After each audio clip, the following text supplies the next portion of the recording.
Jewish and Hellenistic speculation on the end of the world and how it will be. I consider that stuff raw material for a kind of Jungian deconstruction to try and figure out what are the consistent intuitions about the time beyond history. You know, the emperor, or not the emperor Julian, the patristic father Justinian taught that the resurrection body would be spherical. And this just brought delight to the heathen controversialists who were attacking him. I mean, they couldn't believe anybody could be that punchy in the head. But he maintained this to his death. Jung talks a lot about the rotundum, the round thing in the psyche. It's an image of the soul. It's also an image of the flying saucer. One of the sort of little pluses that I get off my view of the world is I get a free explanation for UFOs. UFOs are condensed reflections of the transcendental object at the end of time. They haunt linear time like ghosts. The way I think of the transcendental object at the end of time is like, you know, those mirrored balls that are in clubs that spin and throw the light around on the wall. Well, that's what this transcendental hyperdimensional object is like. As you get closer and closer to it, you can't see it because there are so many ricocheting reflections of the past and the future. The flying saucer is a three-dimensional, smeared out version of the collectivity of the human soul beyond history. It is, in a sense, a prophecy. And so all these wild-eyed people running around with these rather aesthetically hobbled versions of what's going on involving flying saucers and friendly extraterrestrials and this and that. These are just distorted takes, if you will, or sections of something very, very hard to understand. But, you know, I want to reiterate this point because I think it's a strong argument in favor of such a radically different idea. It's that our presence on this planet is part of this event. We are the outer edge of this condensation. Our cities, our art, our dreams, our whole extra-physical shtick is part of this event, which in a sense you could say the whole universe is this event. It's just that, yes, but the interesting part is concentrated at this one end of the temporal flow, not the distant past, the nearby future, where this spin-down wraparound thing occurs. I've spent a lot of time trying to understand or trying to picture what could happen in 2012 that would fulfill the wave without the equivalent of the descent from on high of Almighty God. And it's not easy. However, you know, there are different places to stand in the data field. I think I mentioned this to some people last night after the official thing was over. So are we ready to find this? One idea that's occurred to me, and I can feel it as a rising theme in my own life and in the fantasy of culture, is time travel. If time travel were to be discovered or invented or proven as a concept, it would explain the concept of the end of history. Because history is the serial succession of fixed moments of experience in time. If you had a vehicle or a mantra or a drug that would take you to 1943 and 1622 and 3555 AD, the concept of history is meaningless. What you have then is a higher dimensional eschatonic plenum of time, where people, tell you, when they tell you their address, they not only tell you where they live, they tell you when they live. And so the concept of history is meaningless. I don't know if any of you saw, but in as sober and constipated a source of male domination as the Scientific American, two issues back, have a long issue on time travel, on the grandfather paradox, which we have discussed many times in this room. And here's why time travel might not be what it at first appears to be. At first it looks like it's liberation into the vastness of planetary eternity. I'll go live in an island off the coast of Pangaea in the late Cretaceous. You can sail forward unto the consummation of the world, so forth and so on, except for this thing called the grandfather paradox. And this is that if you could travel backward in time, you could conceivably murder your grandfather. And if you did this, you wouldn't exist. And therefore, some kind of paradox enters in here, which seems to imply that you can't travel, at least not backward in time. But I've begun to entertain the idea that what we call time travel that's a very primate-oriented notion toward what physicists would call the collapse of the state vector. What really is going to happen if you get hold of this principle is that the rest of the future will happen instantly. And that's very much like what we were talking about this universe that is half done only 1 second before its conclusion. I think what's going on is that we are an instrument of closure with this transcendental object, and that mind can force the rest of the history of the universe to happen instantly if it can reach through to a certain hyperdimensional switch, so-called, that's waiting to be pulled. And that the nature of the attractor and the human drama of fall and redemption and all this weird stuff that ricochets in our archetypal dreams and our religions and stuff about how there was a state of perfection and then there was a symmetry break and then there was guilt and this and that and some kind of limited constriction into a world of limitation and death and striving, and then history, some attempt to rebuild something dimly sensed but lost, and then the rediscovery of the psychedelic experience and the acceleration of technology and the mirroring of the human soul in the surface of the machine, and then faster, and a kind of leap into an abyss of expectation and completion where everything flows together. That's what boundary dissolution means. Boundary dissolution in its most radical form means that the living and the dead, the organic and the inorganic, the past and the future, the possible, the probable, and the accomplished all fuse together in some kind of holographic fractal plenum that obliterates the concept of dimensionality, limitation, so forth and so on. And I not only think it's near, there have been people on street corners for millennia saying it's near.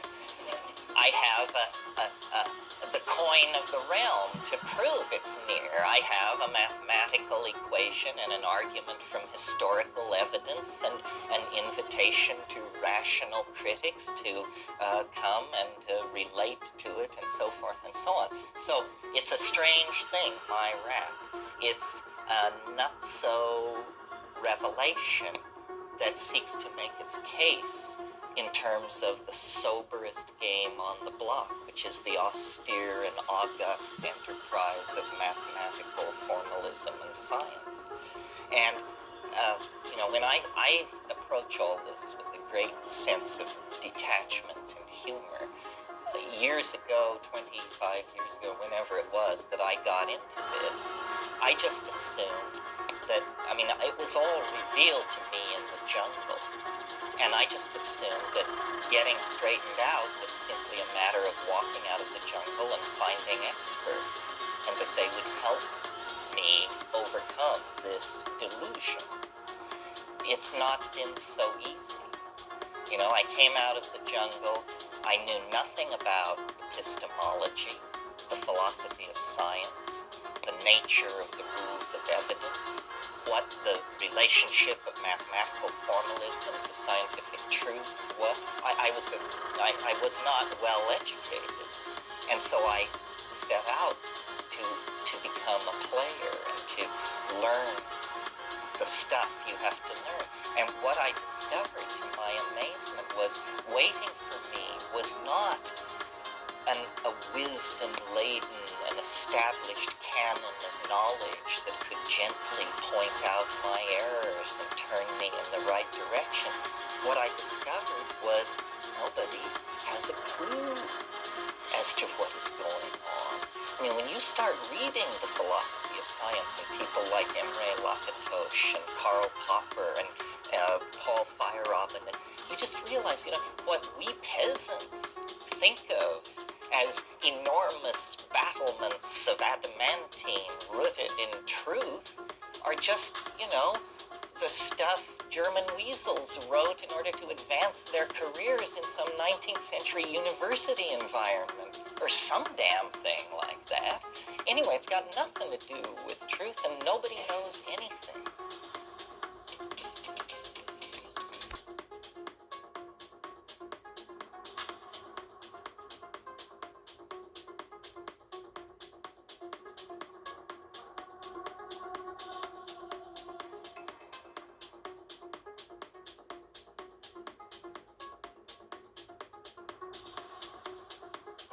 Approach when you get into these syncretic scenes is to say, the Buddhists have a piece of the action, and the Theosophists had their finger on something, and even the Catholics, and Kabbalism is good, and the mushroom says something completely different. It says, nobody knows anything, not even close, not even facing east yet. You don't have a clue about how the universe is put together, what life is, what's going on. And that's why I am so stoked on direct experience and self-empowerment, because nobody knows what's going on. These gurus, the good ones, will just fleece you and leave you alone. The bad ones will really mess with you. And they don't know anything. Do you think we'd be in this mess if somebody knew something? We wouldn't have gotten this screwed up if anybody had had any real insight into our condition. So I think, part of the archaic revival is just reaching toward the button called Western epistemology, science, philosophy, religion, and civilization, and hitting reset. That's fine. They had 2,000 years to make their point and deliver us into utopia or the arms of Almighty God or whatever the plan was. And instead, what we've got is the Crips and the Bloods and the rest of it. So enough. And it's a radical call to respect the integrity of your own intelligence.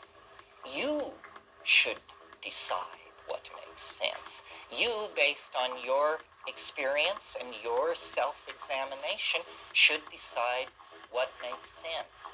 And if you need help, dead people are more trustworthy than living people. If you have to have a guru, Plato, Kant, John the Divine, but not, Swami Contempo or Guru Garaj Key. No. Makes no sense at all. We're all in it together. And the other thing is, the mystery does not require your belief. If the mystery is real, you can hold any damn opinion you please about it, and it will still be the mystery. So it's not about looking for something to believe in. Nothing should be believed in. Nothing is so existentially compelling that it compels belief. It's much better to simply, take a kind of an "is that so" attitude toward what's going on and let it all slide past. Don't cling. The universe is an endless phantasmagoria of phenomena, and meaning is an iridescence, a fiction in the primate mind. The important thing is to affirm experience, and the moment-to-moment quality of immediate experience is what you will look back on at the moment of death and decide whether your life made sense or not. And these psychedelics are, volume controls on the richness of felt and immediate experience. That's the important thing. They bring you into this devalued moment called the now. And they bring you into the richness of this devalued piece of real estate called my mind, self, and imagination. And they show you that, you should never have traveled away from this in order to become CEO or get a Mercedes or buy a Rembrandt. Because if you had just noticed where you were when you started out, you wouldn't have had to go anywhere in the first place. And this is really the teaching of alchemy, that out of the moment, out of the dross of the existential moment, can be distilled affirmation, understanding, appreciation. Affirmation, understanding, appreciation. These are feeling-toned complexes which intersect in the body. That's the thing. Ultimately, what the psychedelics are is a way, I've said 10 times, they dissolve boundaries. The boundary that they dissolve that will be most immediately important to you is the boundary between heart and mind, between body and soul, because you discover, the intellect is a form of love, and love is a form of understanding. And the polarity between these things is simply a social fiction. And you can get past that in the first 40 minutes of a decent experience. So really, I think what we're trying to do is shed our social clothing, the carapace, the armor of misconception, limitation, self-doubt, suspicion of others, all these things that have been dropped over us that impede our unfoldment. The revolution that we're trying to make begins everywhere, which doesn't mean that you're released from political responsibility. It means that your responsibility is twofold. It's to the quality of your own experience and what you feed back into the world based on that, and, a simple political obligation to make sense because to those who suffer, because there's suffering all over the place.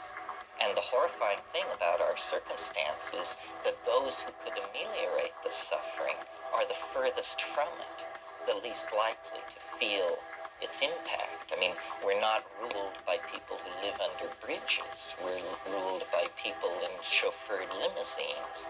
And so this is why there is a toleration of this kind of emotional discontinuity. One of the things psychedelics are about is feeling. And if we could feel our predicament as a human family, we would stop doing many of the things that we're doing. It's only an act of incredible denial that allows us to tolerate the kind of atrocities that we see on CNN and so forth, and the kind of idiot governments that we've put in place to deal with these things. I mean, we are led by the least among us. We are led by, the conniving, the venal, the fat-assed, the rapacious, the stupid. And that's why we have the quality of mass experience that we have. And, democracy is, I think, not so much a form of government as a style of biological organization. All other styles of government spring from theories that are very tormented. Whether you have a king or a commissar, some tormented theory lies behind this. But democracy is simply biology. Democracy is everybody pulling their own weight. And I think the forward stride into the defining of human freedom took its last great steps forward under American inspiration. That Jefferson and those people actually were onto something. But what we have now has nothing to do with it. I mean, this is as much Jeffersonian democracy as, Jimmy Swaggart is Jesus Christ. What we have is a mediocrity, not mediocre, but media-driven. I mean, the idea that we hold fair elections in an atmosphere of such intense propaganda and hybola that Joseph Goebbels would eat his heart out if he could be here. So, the presupposition of democracy is an educated citizenry. And we all have, certain answers to be given in this area. We should not tolerate cultural amnesia. We should not tolerate the cult of the utterly new because it's shallow and it carries no depth. I mean, there has been deep thinking done by people in Western civilization, but it's been largely compromised and betrayed over the last 300 years, and over the last 50 years, it's been made a mockery. I mean, I don't see any difference between the society we're living in and the society that George Orwell described in 1984. And you remember, atop the Bureau of History was the great blinking sign that said, "War is peace. Freedom is slavery. Ignorance is strength." I mean, I'm surprised they don't put this on the masthead of the New York Times. It's a little gentler, It's not the gray world of Central European fascism. It's the go-go beige fascism of Malibu trend-setting and flogging people into conformity using advertisements, body anxiety, social anxiety, race anxiety to push you to spend money. Recently, a magazine approached me and said, "We're doing a special issue on the apocalypse or something, and would you write a little thing about what people should do before the end of history?" And I thought about it, and all I could come up with was a list of negatives. I realized that there is this desire to politically act. I mean, I come out of the Berkeley Commune and all that. I understand this impulse, but also having come out of the Berkeley Commune and all that, I know how easily it can be perverted and tweaked and misguided. I think that there are a whole lot of things not to be done. I think I mentioned this earlier. Not to consume. Not to watch. Voyeurism is the sadomasochistic virus of the age. It's why people watch TV. It's why they are able to distance themselves from their emotions. Voyeurism is the subtle sin of the age. Not to consume, not to believe these ideologies. all of them, from Clinton liberalism to David Koresh and back again. Don't believe this stuff. I mean, this is all shoddy intellectual goods, not to follow. There is nobody to follow. The people who aspire to lead should be caged and taken away in shackles. That should be how we identify the people who should be caged and taken away in shackles. Those who step forward to lead us are such squirrels that they should be immediately quarantined. So this is it. It's a retraction from the myths and idols of the tribe. Get with your body, your mind, your lover, your friends, and then, not consume, not follow, not believe, not watch. In other words, don't participate in vicarious eroticism or violence. Eroticism, who cares? But violence, that's really nutty. I mean, how we've let that get out of control. How, a lesbian kiss on TV generates 8 weeks of controversy and 50 million words, but watching people blown apart by automatic weapons hour after hour on all channels is thought to be quite an ordinary undertaking for a civilization. I mean, give me a break. It's just, it's ridiculous how far we've let all this spiral out of control, because we have bought the line sent down from the top that we are powerless, that we're atoms in some great social plan that the Pentagon and the World Bank and the UN, and they understand. This is nonsense. Nobody understands. I mean, because of my position as a writer and a somewhat trendy figure in the media, I occasionally get invited into the so-called corridors of power, not the real corridors of power, but like the Hollywood corridors of power, the science corridors of power. McKenna's law, no matter where you go, the average density of idiots remains the same. McKenna's second law, rather high. It's the strangest thing. People aren't smarter around those polished boardrooms in those glass boxes in New York. They're frightened people trying to save their career, people going to their shrinks 3 times a week, people who are just, barely hanging on by their fingernails. And I'm sure when you get up into the realm of government, it must be exactly the same way. And when you finally are sitting around the table deciding what to do with the nuclear arms of the Ukraine, probably people have to excuse themselves to call their mistress and call their connection and all the rest of it. Morons. The idea that somehow we could put in place a system that would advance wisdom was completely false. That's why democracy is such a deep insight. The people know better. The people know much better. I would almost push it into anarchy. I mean, I'm now 47, but when I was 23, I was easily convinced that if you come upon a group of people, say 1,000 people, destroying something, what grounds do you have not to join them? Do you have some deep inner wisdom?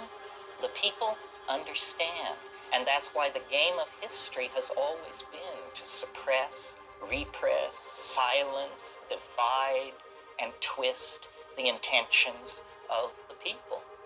And if we believe in the Gaian overmind, or the collective unconscious, or the will of the planet, or God Almighty for that matter, then obviously the instrument of God's will is not representative government. The instrument of God's will is the people. Rousseau talked about this. He called it the general will. He said it's a mystical doctrine.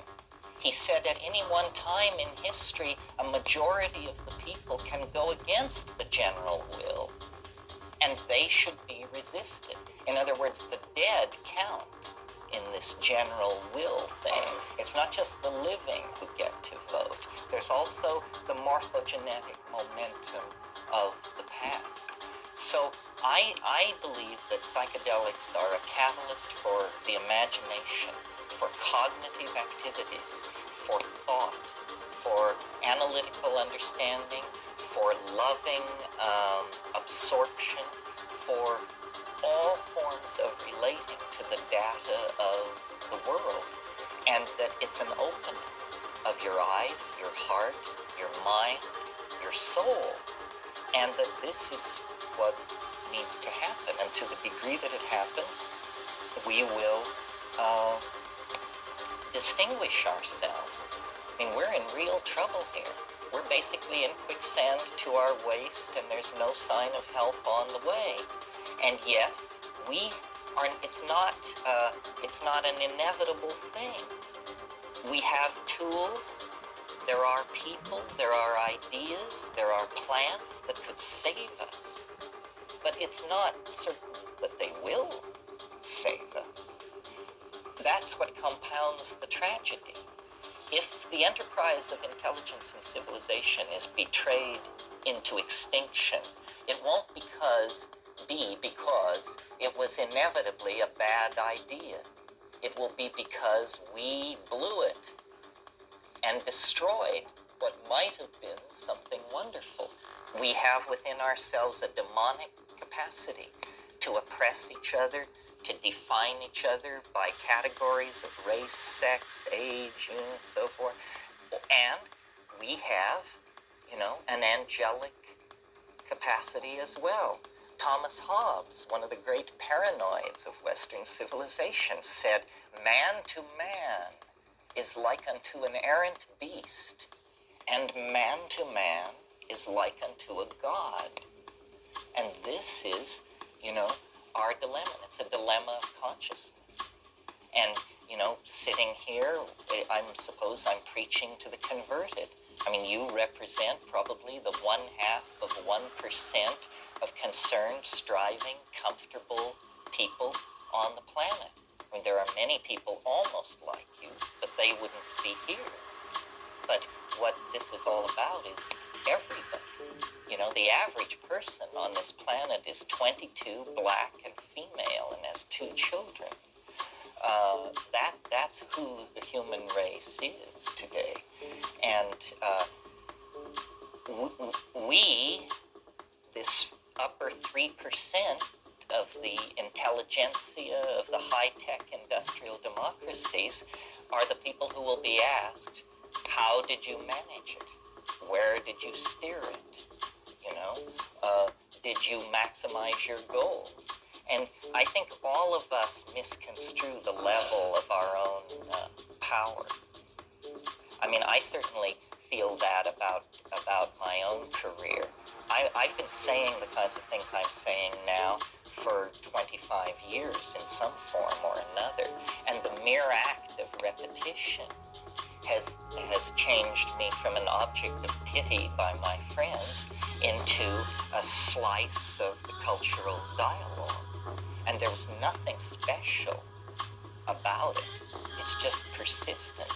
So, figure out what you want to do and where you want to make an impact. And then reclaim your body and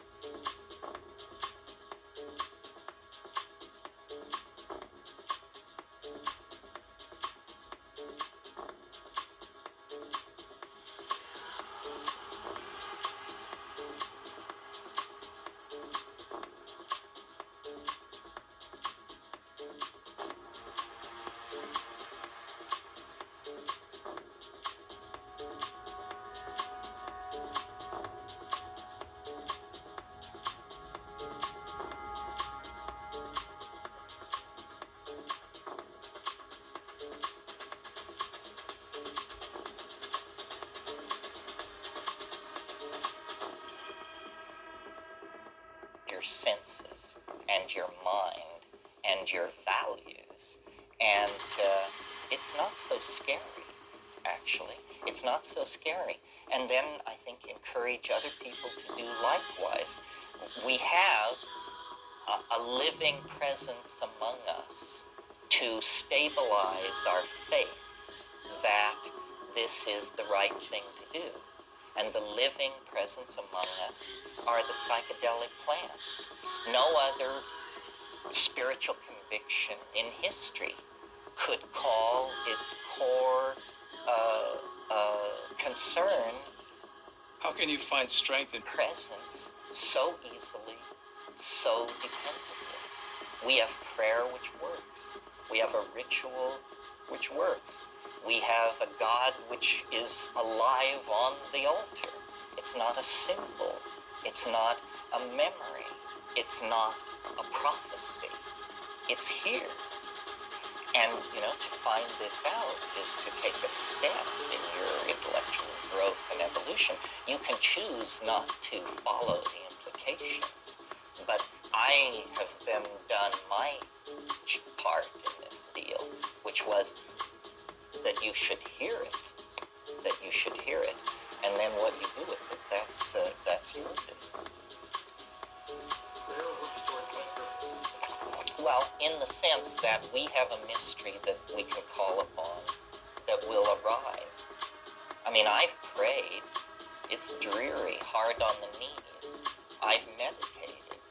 Honest Buddhists will confess that it's the most boring, god-awful thing there is. Psychedelics work. That's the point. That's our ace. These other styles are either incredibly difficult, requiring unbelievable discipline, or they don't work. Psychedelics work. They are the democratic path to Godhead. And what could Godhead be but democratic? Who wants to approach a mystery in the company of a bunch of beady-eyed guys in dhoties who haven't touched the flesh of a woman in 30 years and so forth? I mean, that's creepy. The main thing that I want to communicate with you, and I really, I don't know how much to talk about it, how personal to get. It's very weird to be the person that I am. Weird to be the person I am. And weird to be the person that Kat is, and probably to some degree, vis-a-vis this issue, weird to be every person in this room, because there aren't many cultural mysteries. There aren't many things where you could talk to someone and open your heart, and they would take 4 steps back and say, you're a very mixed up person, and I don't want to hear any more about this from you. And yet, here this is. I don't know to what degree. We don't know what we're dealing with. That's the thing. I mean, you can think of Kat and I as Marie and Pierre Curie. In fact, a friend of mine said this. He said, yes, you shouldn't make that metaphor. They both died of radium poisoning. But we don't know. For thousands of years, electricity was what you saw if you rubbed an amber rod across a cat's skin in a darkened room in dry weather. And then you would see an electrical discharge through the fur of the cat. That was electricity from Herodotus to Leiden, essentially, 2,000 years. And then someone in a very short time figured out that you could light cities, smelt metal, transmit information, all of these things. And this is how I feel about the psychedelic experience. I have never seen such energy, release of energy on such a massive scale, that if it could be channeled, if this information, these images, you see more art in 20 minutes on a psychedelic flash than the human species has produced in 15,000 years. One person. Well, what could possibly be the implication of that, and how could that be possible, and yet we cannot get it out? Is it that reality is simply the palest, palest, palest reflection of what would be possible if we as primates could open that channel and get it out. You know, it's a cliche to say you only use 5% of your brain, but that's what it must mean, that if you used 100% of your brain, you would exist in these realms that we can barely cognize. One of the things I will talk about tomorrow briefly is the Maya, who I think attained some kind of extraordinary techno-pharmacological breakthrough that we can barely even suggest to ourselves linguistically. It is so far off the beaten path of what we have achieved. They achieved some kind of understanding of time through the use of psychedelics that allowed them to choreograph the birth, rise, and death of their civilization the way you would choreograph a dance. They had, you know, a sense of the Tao much in excess of anything we even inherit from the Chinese tradition. They basically saw their entire cultural expression over 1,000 years was seen by each individual totally during their own lifetime. And this is still happening in the Yucatan and Chiapas. They live now in the light of the fact that it's over. They are tugging on their overcoats and looking to see what they dropped by their seat as they begin to leave the theater. But they all have the sense of this phenomenal cultural unfolding that was controlled at every point and came and flowered and went away.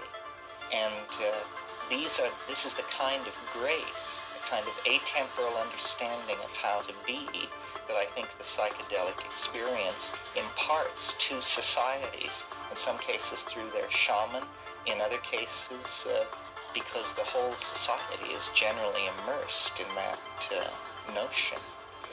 Why is it so state-bounded? Why can you not bring these things out? I don't have the answer. I think it's a very interesting question because I think essentially what I'm going to say tomorrow morning, which is that hallucinogens are the catalyst for the evolution of human consciousness, means that these images, which we all see so much of, human history is a psychedelic trip. It is the collective effort to realize these images first as one cultural expression, you know, Egypt, Babylon, Vedic India, the Maya, the Inca, the Eskimo, the Altai, the Ainu, the Witoto.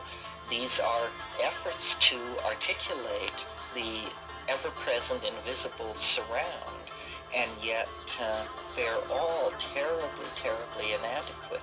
This is what I always thought about rock and roll after taking psychedelics. I'd say, it's so bad, rock and roll. It has so far to come. Why can't it come forward faster? Why can't it be as good as you know it could be? Why can't art be as good as we know it could be? If these things are in our heads, we need to get them out, because I'm Platonist enough to believe that, you know, the good, the true, and the beautiful are the same thing. So if you see something which is beautiful, bringing it into the world cannot fail to be good and true. And we have an immense reservoir of beauty present to hand, but we cannot seem to bring it out. It's very difficult to bring it forward, to contemplate it yourself alone, without language, in the silence of your head. We have all in this room achieved that. We all have glimpsed the stone. We all have stared upon the burning bush, but none of us have been able to articulate it to each other to our own satisfaction. And this is what I mean about language. Language is what we are bootstrapping ourselves forward with. Language is the mediator of reality, and I'll talk more about this tomorrow. The world is not made of quarks or electrons or anything like that. The world is made of languages. And these languages have different modes of expression, but there is nothing more real than language, and language is a phenomenon happening within the cerebral cortex. So I have very little patience with explanations of what the world is that don't take account of the fact that all you ever deal with is your description, so that, it isn't physics, quantum or otherwise, that's going to give you an insight into how consciousness works.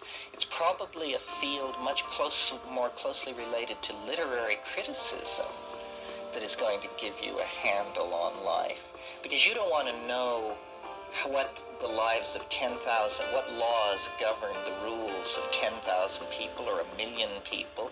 You want to know what rules govern your life.